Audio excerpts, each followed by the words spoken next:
Hello everyone, welcome back to my channel people teacher. I hope आप सभी ठीक होंगे।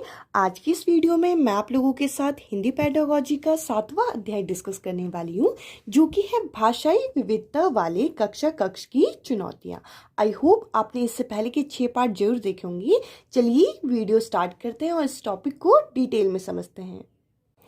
सबसे पहले हम डिस्कस करेंगे भाषाई विविधता के बारे में, जिसे हम बहुभाषिकता के नाम से भी जानते हैं।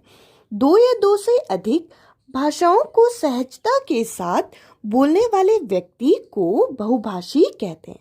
यानी कि ऐसे व्यक्ति जो दो या दो से अधिक भाषाओं को सहजता के साथ इस्तेमाल कर पाए, बोल पाए, ऐसे व्यक्ति को हम क्या कहेंगे? बहुभाषी कहेंगे। भाषाई विविधता को बहुभाषिकता भी कहा जाता है। हमारे आसपास हमें भाषाई विविधता देखने को मिलती है, इसको हम बहुभाषिकता के नाम से भी जानते हैं, जिसमें एक ही व्यक्ति अलग अलग भाषाओं का सहजता के साथ प्रयोग कर पाते हैं। बहुभाषिकता भारतीय अस्मिता का अभिन्न अंग है, यानी कि बहुभाषिकता हमारे रगों में है। इसे हम अपने आप से अलग नहीं कर सकते। हम अपने आसपास अगर लोगों को देखें तो एक ही व्यक्ति एक ही समय में आपके सामने अलग अलग भाषाओं का सहजता के साथ प्रयोग कर पाता है। इस चीज़ को हम बहुभाषिकता कहते हैं। और कहीं ना कहीं ये कहना गलत नहीं है कि बहुभाषिकता भारतीय अस्मिता का अभिन्न अंग है। अब आगे हमें यहाँ पे बता रखा है, इतनी विविधता के बावजूद कई भाषिक व सांस्कृतिक तत्व भारत को एक ही भाषिक क्षेत्र के रूप में बांटते हैं। यानी कि हमारे आसपास इतनी विविधता होने के बावजूद हमारे आसपास कुछ ऐसा है जो हमारी भाषिक व सांस्कृतिक तत्व को एक ही भाषिक क्षेत्र से जोड़े हुए। जैसे हमारे यहाँ अगर आप देखो तो अलग अलग राज्यों में अलग अलग भाषा बोली जाती है, पर अगर मातृभाषा की अगर बात की जाए तो वो हिंदी मानी जाती है। तो यानी कि भारत में कुछ ऐसे तत्व हैं, कुछ ऐसी संस्कृति या फिर सभ्यता आप कह सकते हैं, जिसे हमें एक रूप में बांधा हुआ है। अब चलिए आगे देखते हैं कि बहुभाषिकता का क्या लाभ है। अभी हमने समझा भाषाई विविधता यानी कि बहुभाषिकता के बारे में। अब देखते हैं ये जो बहुभाषिकता है, इसका शिक्षण में क्या लाभ है। पहला पॉइंट हमारे सामने है, कक्षा कक्ष में छात्रों द्वारा अपनी मातृभाषाओं का प्रयोग करने से छात्र अपने विचारों को सहजता से रख पाते हैं। यानी कि अगर कक्षा कक्ष में हम छात्रों को इतनी फ्रीडम दे दें कि वो अपनी मातृभाषाओं का प्रयोग कर पाए, तो छात्र अपने विचारों को सहजता से आपके सामने रख पाएगा। कहीं ना कहीं वो आपके साथ घुलेगा मिलेगा और अपने विचारों को सही तरीके से व्यक्त कर पाएगा। अब चलिए अगले पॉइंट की तरफ बढ़ते हैं। दो भाषा बोलने वाले छात्र न केवल अन्य भाषाओं पर अच्छा नियंत्रण रखते हैं, बल्कि एकेडमिक स्तर पर भी ज़्यादा रचनात्मक दिखते हैं। यानी कि यहाँ पे बता रखा है, दो भाषा बोलने वाले जो बच्चे होते हैं वे केवल उन दोनों भाषाओं पर ही अच्छा नियंत्रण नहीं पाते, बल्कि एकेडमिक स्तर पर भी ज़्यादा रचनात्मक देखे गए हैं। यानी कि दो भाषा या फिर दो से ज़्यादा भाषा बोलने से बच्चों को कहीं ना कहीं लाभ देखने को मिलता है। अब चलिए अगले पॉइंट की तरफ चलते हैं। अभी जो हमने 2 पॉइंट डिस्कस किए, इससे हमें पता चलता है कि बहुभाषिकता का ये लाभ है कि बच्चा अपने विचारों को सहजता के साथ आपके सामने रख पाएगा, और साथ ही साथ द्विभाषी जो बच्चे होते हैं वे केवल उन दोनों भाषाओं पर नियंत्रण नहीं पाते, बल्कि उन्हें एकेडमिक स्तर पर भी फायदा मिलता है। अब चलिए अगली पॉइंट की तरफ। साथ ही इस बात के प्रमाण मिले हैं कि द्विभाषी बच्चों की वैचारिक क्षमता अन्य बच्चों की तुलना में अच्छी होती है। यानी कि ऐसे बच्चे जो दो भाषाओं का आसानी के साथ प्रयोग कर सकते हैं, उनकी जो वैचारिक क्षमता होती है वे अन्य बच्चों की तुलना में ज़्यादा अच्छी देखी गई है। अभी हमने लाभ डिस्कस किए, अब चलिए कुछ और लाभ देखते हैं। बहुभाषिकता के लाभ का आखिरी पॉइंट देखते हैं, काफ़ी इंपॉर्टेंट पॉइंट है।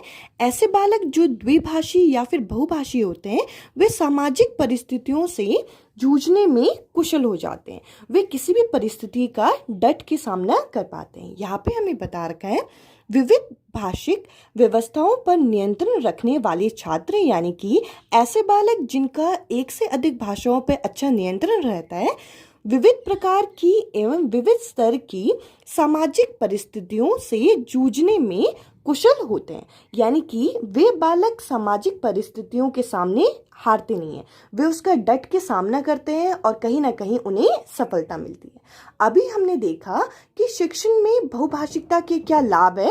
अब जरा हम देखते हैं कि भाषाई विविधता के कारण कक्ष में शिक्षण में किस तरीके से कठिनाइयां देखने को मिलती हैं।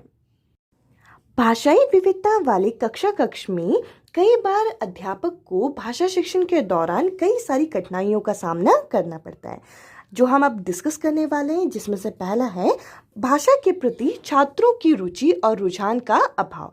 यानी कि जो भाषा हम छात्रों को पढ़ाने जा रहे हैं उसके प्रति कई बार ये देखा गया है कि बच्चों का रुचि और रुझान में अभाव देखा गया है। यहाँ पे हमें बता रखा है छात्रों में भाषा के प्रति रुचि तथा रुझान का अभाव पाया जाता है, जिस कारण से भाषा शिक्षण का कार्य और अधिक चुनौतीपूर्ण हो जाता है। हम लोगों को करना क्या है कि सबसे पहले उस भाषा के प्रति बच्चों के अंदर रुचि और रुझान को लेके आना पड़ेगा, ताकि बच्चे हमसे कनेक्ट हो पाए और उस भाषा को सीखने के लिए वे ज़्यादा मोटिवेट हो, जिसके कारण हमारा काम थोड़ा सा आसान हो जाए। अब चलिए अगले पॉइंट की तरफ बढ़ते हैं। अगला पॉइंट है छात्रों में भाषाई कौशलों का विकास कराने की चुनौती।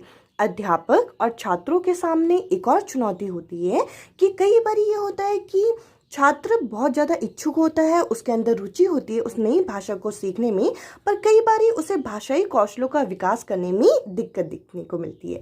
इसका कारण क्या होता है, उनकी क्षेत्रीय भाषा अलग अलग होती है, उनका बैकग्राउंड अलग अलग होता है, वे अलग जगहों से आए होते हैं जिनकी अपनी एक अलग भाषा होती है, जिसके कारण किसी नई भाषा के भाषाई कौशलों का अधिगम करने में उन्हें दिक्कत मिलती है। चलिए इस पॉइंट को देखते हैं। भाषाई विविधता के कारण छात्रों को विविध भाषाई कौशलों के अधिगम जैसे सुनने, बोलने, पढ़ने एवं लिखने के विकास में चुनौतियों का सामना करना पड़ता है। ये चुनौती अध्यापक और छात्र दोनों के सामने होती है, तो दोनों को मिलकर इस चुनौती को हल करना है, जिसके बाद वे एक नई भाषा को सीख पाएंगे और भाषाई कौशलों के अधिगम में उन्हें आसानी होगी। अब चलिए अगले पॉइंट की तरफ बढ़ते हैं। अभी हमने डिस्कस किया था क्षेत्रीय भाषा, अब चलिए अगला पॉइंट इसी से रिलेटेड करते हैं। क्षेत्रीय भाषा का छात्रों पर प्रभाव, यहाँ पे पर होना चाहिए। अब हम देखेंगे कि क्षेत्रीय भाषा का छात्रों पर किस तरीके से प्रभाव पड़ता है। भारत बहुभाषिक देश है, ये हम अभी डिस्कस कर चुके हैं कि भारत कैसा देश है, बहुभाषिक, जिसमें एक से ज़्यादा भाषा बोली जाती है। यहाँ के लगभग हर क्षेत्र की भाषा में अंतर है। आप अगर अलग अलग क्षेत्र में देखेंगे तो अलग अलग क्षेत्र में अलग अलग भाषाएं बोली जाती हैं, जिसके कारण हम ये बोल सकते हैं कि यहाँ पे क्षेत्रीय भाषा अलग अलग होती है, जिसके कारण हमें अंतर देखने को मिलता है। और छात्रों पर क्षेत्रीय भाषा का प्रभाव स्पष्ट देखा जा सकता है। आपकी कक्षा में जो बच्चे होंगे, अगर वे बोलते हुए आप देखेंगे तो उनके बोलने से ही आपको पता चल जाएगा कि वे लगभग किस क्षेत्र से बिलोंग करते हैं। तो कहीं ना कहीं हम ये बोल सकते हैं कि आपकी कक्षा में एक चुनौती ये भी होती है कि उनकी क्षेत्र भाषा का उन पर प्रभाव देखने को मिलता है। अब चलिए इन चुनौतियों से हमें किस तरीके से निपटना है, इनका समाधान कैसे करना है, इस चीज को जरा देखते हैं। अभी हमने देखा कि बहुभाषिकता के क्या लाभ हैं, इसके द्वारा भाषा शिक्षण में किस तरीके की कठिनाइयां देखने को मिलती है। अब हम डिस्कस करेंगे कि इन समस्याओं का किस तरीके से हम समाधान कर सकते हैं। पहला पॉइंट हमारे सामने है, बच्चों को प्राथमिक स्तर की विद्यालय शिक्षा उनकी मातृभाषा में दी जाए। हमें ये कोशिश करनी चाहिए कि प्राथमिक स्तर पर जो विद्यालय शिक्षा में उनको पढ़ाया जाए वह उनकी मातृभाषा में पढ़ाया जाए, जिससे बच्चों के अंदर रुचि और रुझान कम ना हो। अब चलिए अगले पॉइंट की तरफ। अध्यापक को समृद्ध भाषिक परिवेश का निर्माण करना चाहिए, यानी कि एक ऐसा एनवायरनमेंट क्रिएट करना चाहिए अपनी कक्षा के अंदर जिसमें बच्चा ज़्यादा इंटरेस्ट ले, बच्चा ज़्यादा मोटिवेट फील करे और बच्चा आपके साथ ज़्यादा इंटरेक्ट करे। अगर आप ऐसा परिवेश तैयार करके नहीं देंगे तो बच्चा धीरे धीरे बोर होने लगेगा और आपको कठिनाइयों का सामना करना पड़ेगा। अब चलिए अगले पॉइंट की तरफ बढ़ते हैं।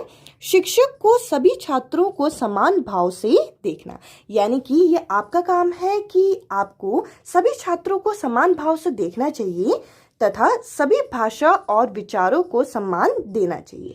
यानी कि अगर आपकी कक्षा में कोई बच्चा अपनी मातृभाषा में कोई बात आपको समझाने की कोशिश कर रहा है, चाहे वो टॉपिक से रिलेटेड हो, चाहे वो कुछ एक्स्ट्रा ही हो, आपको उनके विचारों का सम्मान करना चाहिए और सभी को एक ही नज़र से देखना चाहिए, जिसकी वजह से आपकी कक्षा में कभी भी ऐसा नहीं होगा कि डिफरेंसेस आएंगे।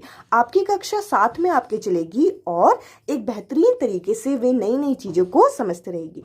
इस तरीके से आप इन कठिनाइयों का सामना आसानी से कर सकते हैं। इस वीडियो में इतना ही। आई होप आपको ये वीडियो पसंद आई होगी। Bye bye, take care.